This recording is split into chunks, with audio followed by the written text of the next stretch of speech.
Well, the holidays have come and gone once again, but if you've forgotten to get that special someone in your life a gift, well, Mint Mobile is extending their holiday offer of half off unlimited wireless. So here's the idea. You get it now, you call it an early present for next year. What do you have to lose? Give it a try at mintmobile.com/switch. Limited time 50% off regular price for new customers. Upfront payment required. $45 for 3 months, $90 for 6 months, or $180 for 12-month plan. Taxes and fees extra. Speeds may slow after 50 gigabytes per month when network is busy. See terms.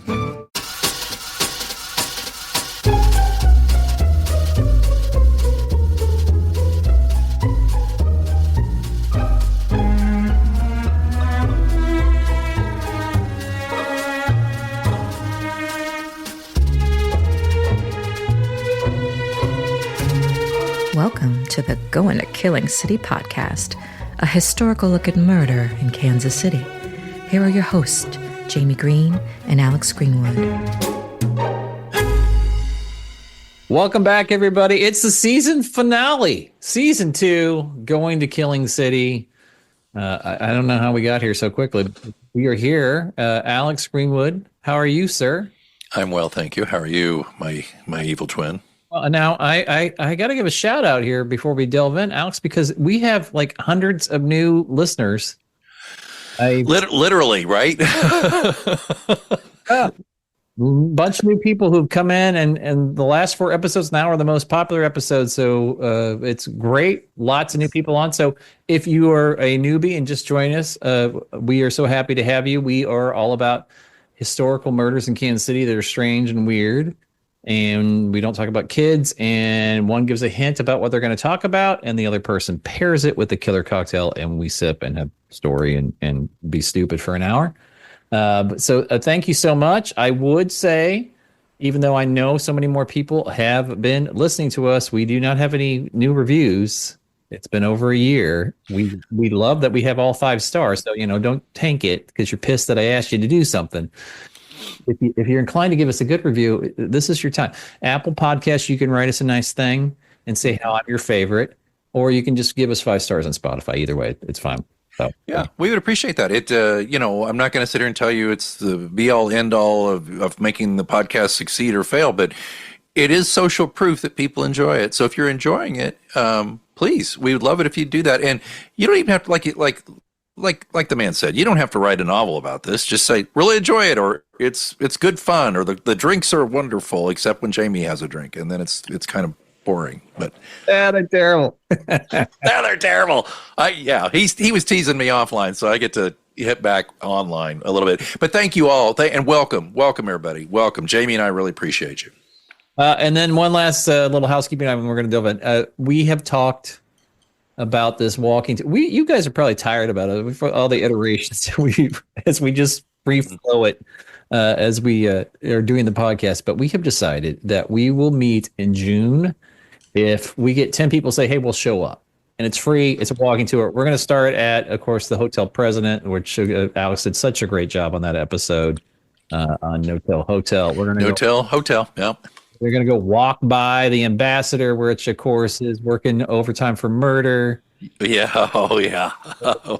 One of Jamie's classics. Yes. And then we're going to walk. It's now a parking lot, but the old Christmas spree murder guy, the bank that he was in, or the parlor, the gambling parlor, it's on the way. We're going to go by where Colonel Tom Swope, his office is still there. We know the house is long gone, but we can go by the house. And then we'll go and stop it and finish up at the Savoy and talk about spooky and scary and call it a night. But it's killingcitypod@gmail.com.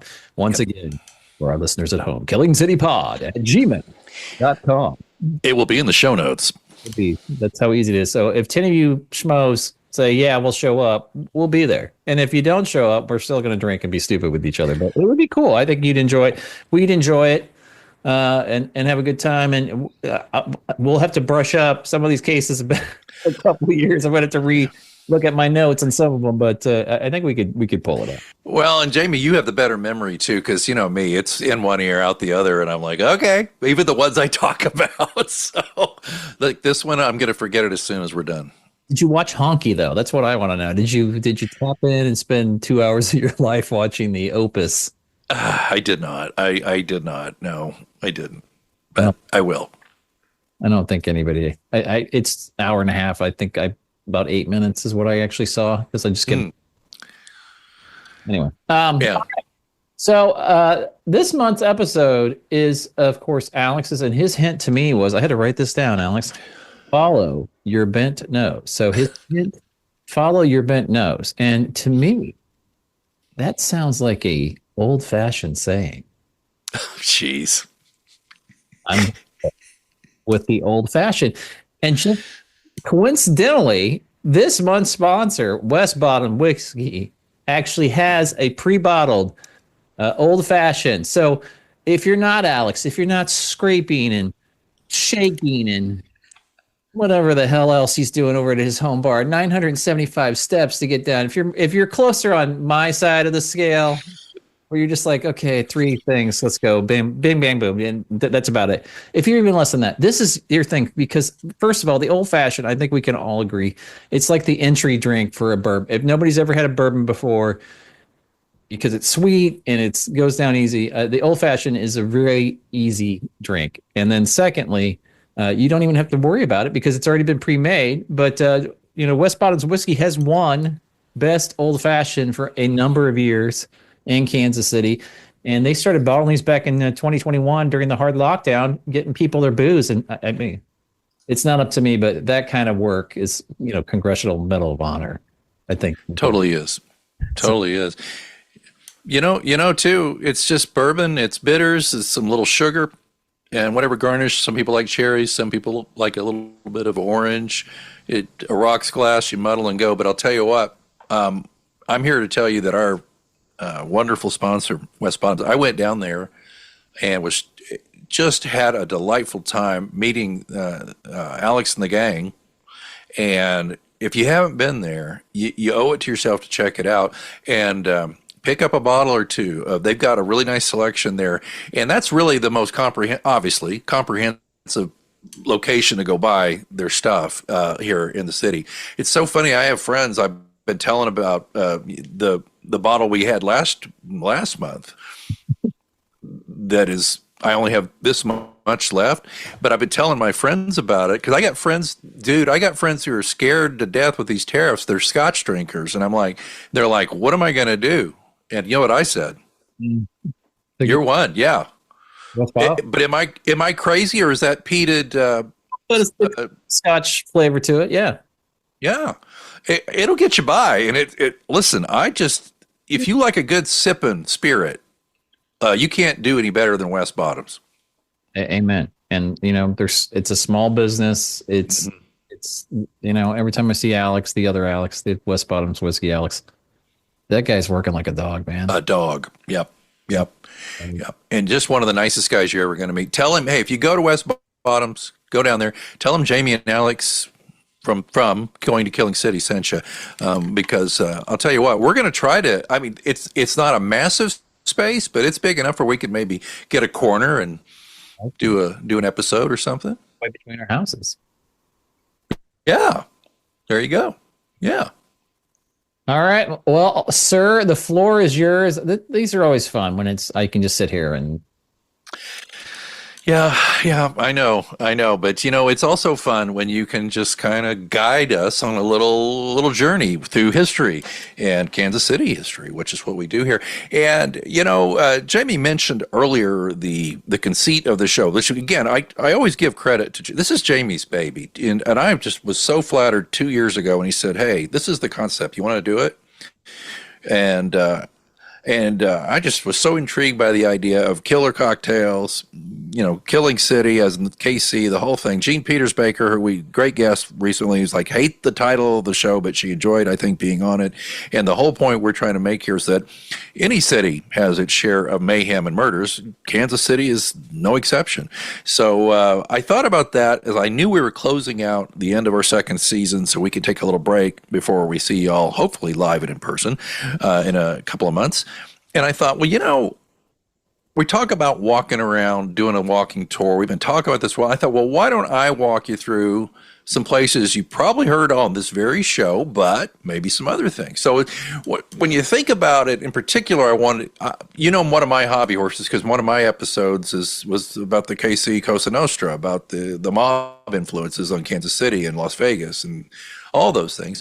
So when you think about Kansas City's mob history, the first things that might come to mind are the infamous events like, well, of course, the Union Station Massacre or the River Key explosion we just covered. Jamie did a great job on that one. Gosh, I did not know about that one, by the way. That one blew me away. That's terrible. Oh, my God. But there are moments that have been immortalized in history books, TV shows, and movies. But tonight, we're going to focus on the lesser-known landmarks a little bit, that these places that shaped KC's criminal underworld, but which most people have long since forgotten unless they listen to this show. So again, you're probably going to hear some things, particularly from what Jamie has talked about, but let's go through this here. So KC's mob culture was deeply entrenched in the city for many decades, and we're talking about more than just the occasional back alley deal. This was a city where organized crime was so powerful, it reached into every corner of society. From the Pendergast years, political influence. I mean, we're talking about a guy who probably without whom President Harry Truman never would have happened.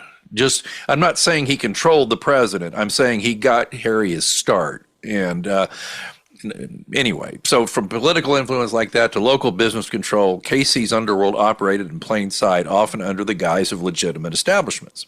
Well, as Jamie alluded to earlier, many of these places have been repurposed or forgotten altogether. Some have been transformed into apartments, parking lots, or jazz clubs. But the history buried beneath these spots is still alive if you know where to look. So let's walk through some of these forgotten landmarks and uncover the stories. And Jamie, I need you to jump in here and there. I know you like to just lay back and be supine when I'm reading, but you know a lot more about a lot of these than I do. So jump in, I'm happy to. I didn't catch that. There you go. I'm happy to. Oh, okay. It's weird. We're getting a little thing where when I'm talking, I can't hear you come in. So it was a little, you know what I mean? Like I see your lips moving and then I have to stop talking and then I can hear you. So that's what I was doing. At Homes.com, we do whatever it takes to get you the in-depth info on local schools you won't find anywhere else. Things like student-teacher ratio, test scores, and school programs. And sometimes that requires attending school recitals. So many recitals. That's my son. Isn't he terrific? Yeah, a real prodigy. Homes.com. We've done your homework. Going there. He's like, great, now I have to edit that out. Okay. Okay, so our first stop, it's a place that's probably more familiar for its new tenant, Quick Trip, but once served as ground zero for Kansas City's underworld, and I'm talking about the Last Chance Saloon. Yeah. State Line Road and Southwest Boulevard. So imagine, now we're not going to walk over there, folks, but anyway, imagine this, Kansas City in the 50s. The streets were bustling, the air was thick with smoke from the many clubs and bars, and in the midst of all that, just off State Line and Southwest Boulevard stood the Last Chance Saloon. And as I mentioned, you'll find a Quick Trip there, been there myself, but in its heyday, this was a notorious spot, especially among Kansas City's criminal elite. Now, the Last Chance Saloon was run by a mobster named Goulding, and it wasn't just any bar. It was a strategic place and piece of the city's criminal network, and here's why. Missouri and Kansas were divided by State Line Road, and in the 50s, there were no zoning laws to keep the two states separate. So what did this Goulding guy do? He split the saloon in half. One side in Missouri, the other in Kansas. This created a loophole that allowed mobsters frequenting the joint to avoid prosecution. Think about it. When law enforcement would arrive to investigate, the bar's patrons and staff would simply walk across the state line to escape any legal repercussions. It was very clever, turning the saloon into a near impenetrable fortress for mob activity. But the Last Chance Saloon wasn't just about evading the law. It was a key social hub for Kansas City's criminals. This is where they met, they made deals, and laid low. The club wasn't just run by local figures either. People from outside Kansas City, including mobsters from Chicago and St. Louis, would frequent the saloon. And they would solidify KC's place as a major player, in the regional underworld. So Kansas City, people say that to me a little bit. They're like, why is Kansas City part of that, but think about it. It's our central location. It's ideal location for both the mob and its bootlegging operations, right? And the city's proximity to what's that? Railroad hub. Yep. Smack dab in the middle of the country. I mean, strategically, it makes sense. And it 100%. So you're right. And the rivers, of course, the river as well. So it's easy to see how KC became a critical hub, but the Last Chance Saloon was only one of many places where the criminal world operated. And from here, we'll mosey on to another landmark that is steeped in mystery and unsolved murder. And frankly, I'm just gonna shut up for a second because we're talking about the First Ward Democratic Club, aren't we, Jim? We are, but Alex, I got to talk about the Last Chance a little. Go on back. Yeah, go. This place, of all the bars that are gone. Yeah. This one's the saddest because this would have been this would work today. People think it was cool today to do this. And I do think this is where we should put the damn baseball stadium. That's a great idea. And they make the whole thing. Half the outfield's in Missouri and half's in Kansas. And that would be much cooler than me, but we won't do that because we can't get anything done. So, I'm sorry. Well, but I did see, by the way, just tonight that we had, I think, 12 homicides in KC last year, and we've already got to that number today. Yep. Not good. Just throwing that out there for cheerfulness. So, to your point, I agree. But just a few blocks from there, at the corner of Truman and Charlotte, stood the First Ward Democratic Club. And what is it now, Jamie? Truman and Charlotte? Parking lot. Yep. But in the 40s and 50s, this was a critical point of intersection between the mob and political worlds. Now, what was the episode? Was that our first episode that talked about that? What episode was this? Because one of the guy that was driving the car that John Lazia was murdered outside of, he was actually one of the guys murdered at the Democratic Club. So that's the time. Yeah. What was the name of the episode again? It was... That would be a friend to everyone because his last words is, "Why would anyone ever do this to me? Why me, John Lazia, a friend to everyone?" He also had a broken jaw from a bullet wound, so I feel like... Well, the holidays have come and gone once again, but if you've forgotten to get that special someone in your life a gift, well, Mint Mobile is extending their holiday offer of half off unlimited wireless. So here's the idea. You get it now. You call it an early present for next year. What do you have to lose? Give it a try at mintmobile.com/switch. Limited time 50% off regular price for new customers. Upfront payment required. $45 for 3 months, $90 for 6 months, or $180 for 12-month plan. Taxes and fees extra. Speeds may slow after 50 gigabytes per month when network is busy. See terms. It probably didn't happen, but it's a good story. Yeah, it is a good story. Well, the first ward was run by people who were deeply connected to the political machine in Kansas City. These were men who were willing to grease the right palms to ensure the mob could operate unimpeded. But it's the events we were alluding to of April 5th, 1950, that solidified First Ward's place in criminal lore. Here, I'll just to remind everyone, on that fateful night, two key figures, Charles Benaggio and Charles Mad Dog Jargata, left the Last Chance Saloon and headed to the First Ward to meet up with some other mobsters. They told their associates they'd be back soon, but they never returned. The next morning, the bodies were discovered inside the First Ward in a pool of blood, lying beneath a large poster of a smiling Harry Truman. The crime was chilling, and the mystery surrounding their deaths has really never been solved. We have our theories, but some speculated it was a mob hit, perhaps an internal power struggle. Others believed it might have been someone outside the mob with an axe to grind. But, Jamie, what makes this event even more bizarre is the location. Again, the two dead men were found beneath the giant poster of Harry Truman, the president. Truman, of course, as I mentioned, had ties to KC's political structure, and some believe his image was symbolic of the deep connections between the political elite and its underworld. And as I said, the murder was never solved, and it remains one of the most notorious and chilling unsolved crimes in our history. It also highlights the deep ties, again, between local politics and the mob, which is just it's a regular theme on this show. That's right up there with police inefficiency, which we often talk about. So any thoughts on that before I go to our next location? I think that's great. Yes, Benaggio was the guy that was the driver. But I think we talked about Mad Dog at some point too. But yes. so incestuous. Yeah, there's that picture. You can Google the picture if you're into gore. I'm not really into gore at all, but there is a picture up on the web of those two gentlemen after they had been murdered, and you can see Harry Truman's pictures up above. So. Wow. Well, let's move on from that delightful scene of the crime and look at another key location where the mob ran operations, the Downtown Bridge Club. It's at 1423 Baltimore, the former site of the Bridge Club. Now, you might think of this as a place where people gather to play cards, but no, this was no casual game. The Bridge Club was a front for illegal gambling run by none other than Nick Sevilla, one of Kansas City's most notorious mob bosses. Anything, Jamie, to allow on this before I go on? No, I mean, obviously Sevilla's who we talked about all last month. So this is more recent mob history, folks. Right. 70s and 80s, probably 70s. Well, in the 50s, he was making a name for himself as a key player in the Kansas City crime family, and his gambling operations at the Bridge Club were just a small part of a much larger network. The KC mob, as we mentioned, was well established in the region, and his operations were a vital piece of the pie. But the Bridge Club wasn't just a gambling den. It was a place where deals were made, alliances were formed, and power was brokered. He didn't just run small-time rackets. He had connections with the major mob operations across the U.S. In fact, we touched on this in other episodes.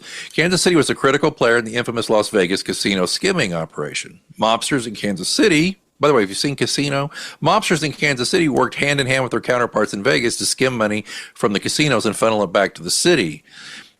Listen to our episode Casey Cosa Nostra for more on this. The Bridge Club might have been a low-key place on the outside, but it was this really big meeting ground for these most powerful people in organized crime. But today the building's gone, but its role in shaping the city's criminal network is hard to forget. There's just so much rich history in there, and it's gone. Yep. I don't know why we tear down and then we build generic stuff you can see in any city. But that's everywhere in the country this happens. It's not just us. Yeah. It just drives me nuts that, I know I probably have talked to them, but if I have not, the place that Count Basie was discovered, which is, of course, a parking lot that changed the music world forever. John Hammond heard him playing. This episode is brought to you by Progressive Insurance. What if comparing car insurance rates was as easy as putting on your favorite podcast? With Progressive, it is. Just visit the Progressive website to quote with all the coverages you want. You'll see Progressive's direct rate, then their tool will provide options from other companies so you can compare. All you need to do is choose the rate and coverage you like. Quote today at Progressive.com to join the over 28 million drivers who trust Progressive. Progressive Casualty Insurance Company and Affiliates. Comparison rates not available in all states or situations. Prices vary based on how you buy. Live on a shortwave radio in Chicago, actually drove to Kansas City. So, and that changed not only jazz and forever, but it changed Kansas City forever. That'd be a really cool place if we had saved it. But it's a parking lot next to the police department. And that kind of stuff drives me nuts. But it's what we do. There are a lot of parking lots with tales to tell. Well, let's move on from that depressing spot to another one that was a significant hub for mob activity, the Coates House Hotel. This one I have not heard of. So it was at 10th and Broadway, which is now Quality Hill Apartments. Okay. It was one of the most important landmarks in Kansas City's underworld. They said it's now Quality Hill Apartments, but in its prime, it was a favorite of mobsters, politicians, and anyone with an interest in bending the rules. On the first floor of the Coates house was a convenience store, a seemingly innocent spot that sold newspapers, tobacco, and gum. But beneath the surface, this was a front for mob activities. It was a place where mobsters could conduct business without drawing attention. And the hotel itself was a critical part of Kansas City's criminal network, often serving as a base of operations for those who had some big ambitions. Mobsters didn't just operate from the Coates house. They lived there, made the connections, held meetings in the back rooms. In fact, as I say, it was a hub for the largest illicit deals in the city at the time. And it simply really didn't have a whole lot of murderous things going on there, but you can't talk about the mob without just talking about the places they haunted. And the Coates house was one of those places. But again, it's now apartments. So I hope none of them are haunted by these mobsters. Yeah, you never stayed in the room. You were supposed to test my theory about. You said that you were going to do it. You never did. I will do it. Let me do it in October. That's when I should do it. Just do a live one, and I'll be the wimp that sits here in my house. we could just set up a FaceTime and do the show or whatever from there. I'll bring my laptop. I'll room. So people who Yeah. have no idea what the hell we're talking about, this was the Savoy Hotel. We did a long live show, and the first half was about people being murdered. The second half were all the ghost stories of the place. And so there is a room that I had a woman who wanted to stay anonymous that had stayed there on Valentine's Day in, like, I don't know, 1987 or 1990. Anyway, long time ago. And she had a very spooky, scary. She did. And so you can still check out that room. And now actually the Savoy is owned by Hilton. So you can get some points while you're getting scared there too. Anyway, that's the digression that we went down.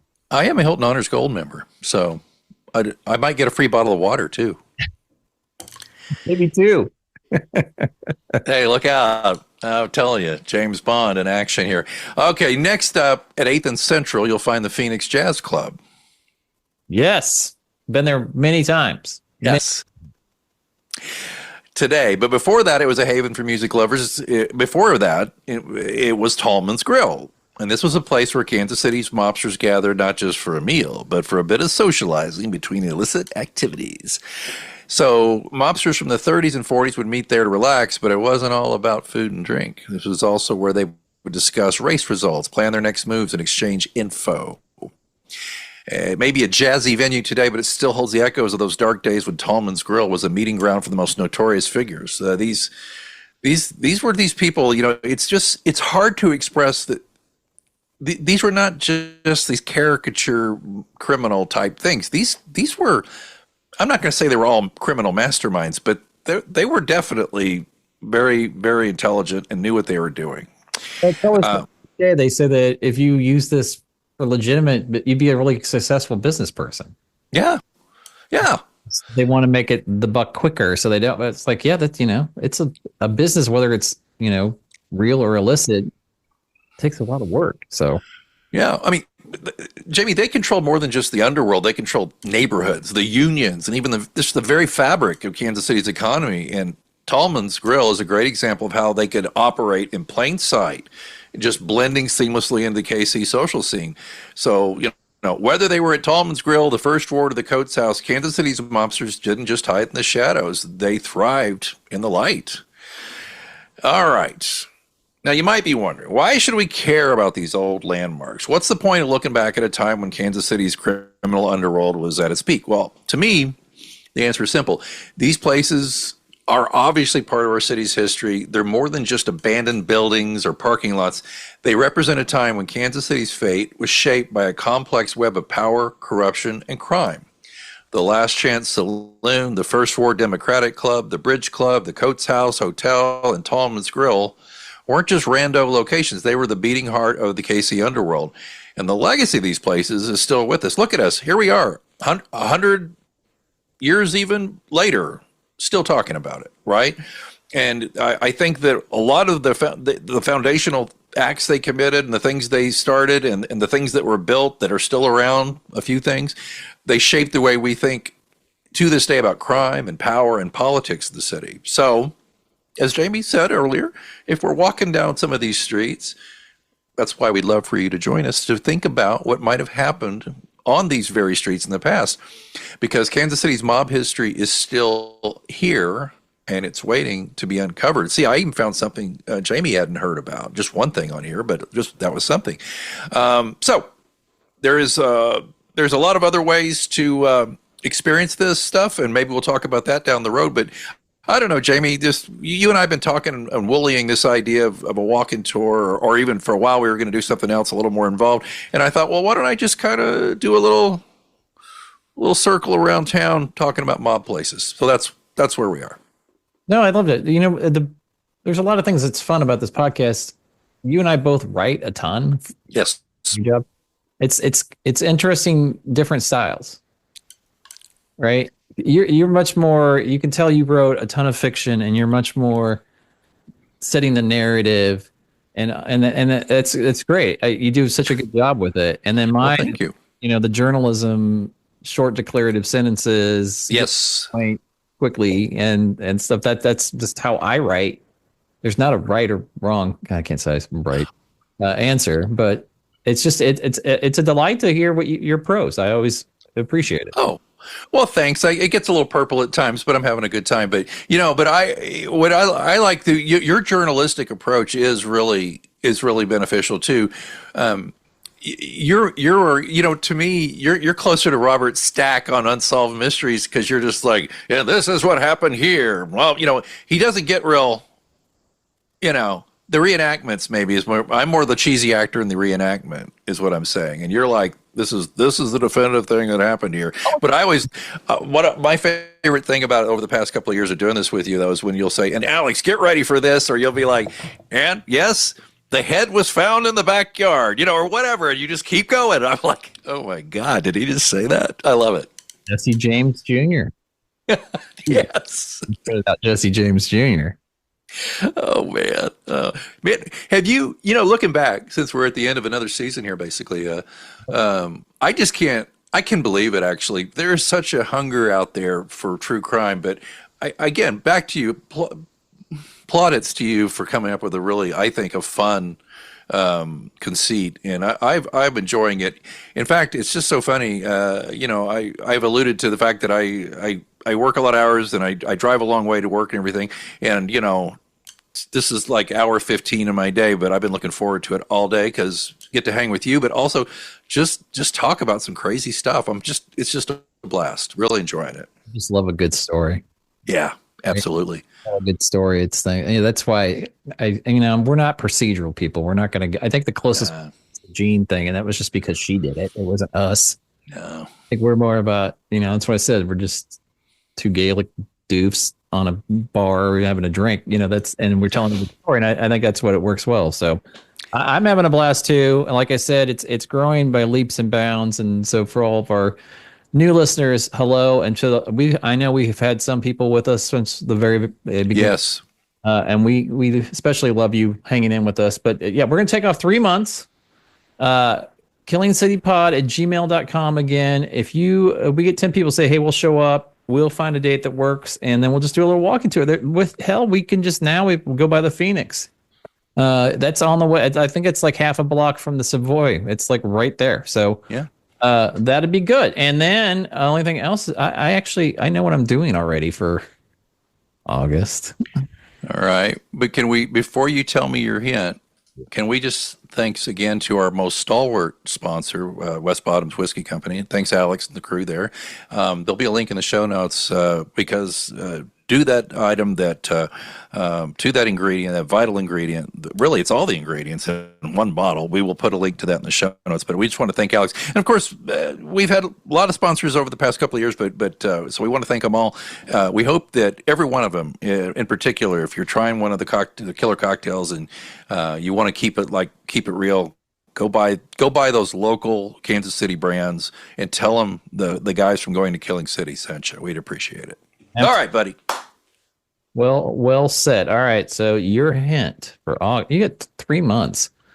I'm thinking you're going to have something that like lights on fire and does its own backflip and stuff. This much time with you and a drink is probably a little scary, but I'm going to do it anyway. Okay. Your hint is crash and burn. Your hint is crash and burn. Crash and burn. Okay. Crash and burn. Okay. Very good. Very good.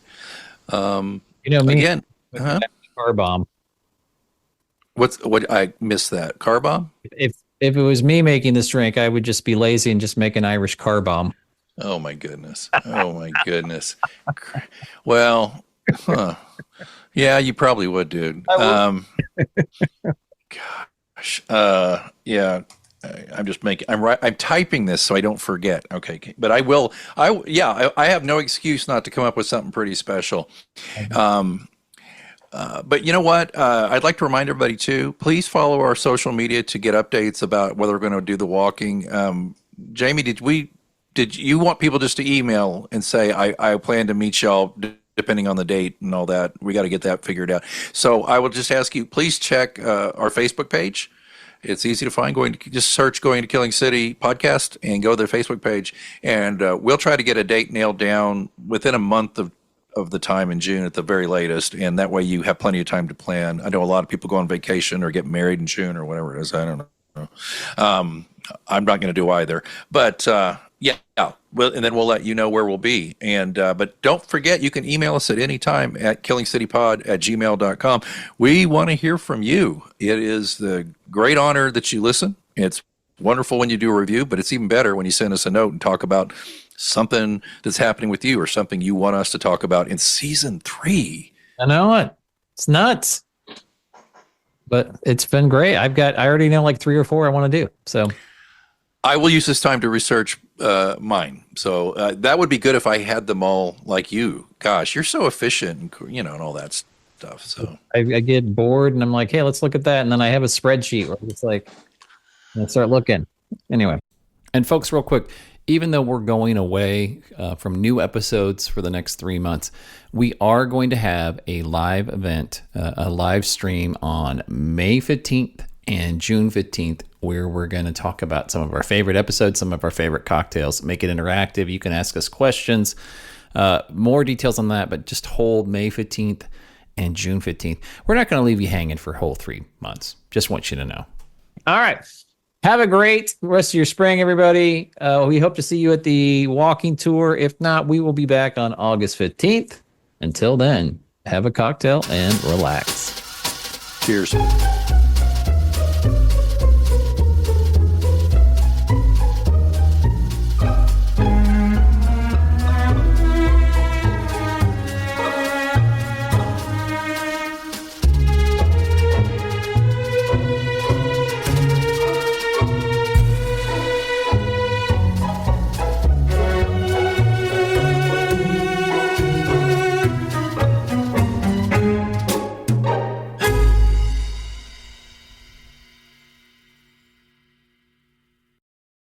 If you're an experienced pet owner, you already know that having a pet is 25% belly rubs, 25% yelling, drop it, and 50% groaning at the bill from every pet visit. Which is why Lemonade Pet Insurance is tailor-made for your pet and can save you up to 90% on vet bills. It can help cover checkups, emergencies, diagnostics, basically all the stuff that makes your bank account get nervous. Claims are filed super easily through the Lemonade app, and half get settled instantly. Get a quote at lemonade.com/pet, and they'll help cover the vet bill for whatever your pet swallowed after you yelled, drop it.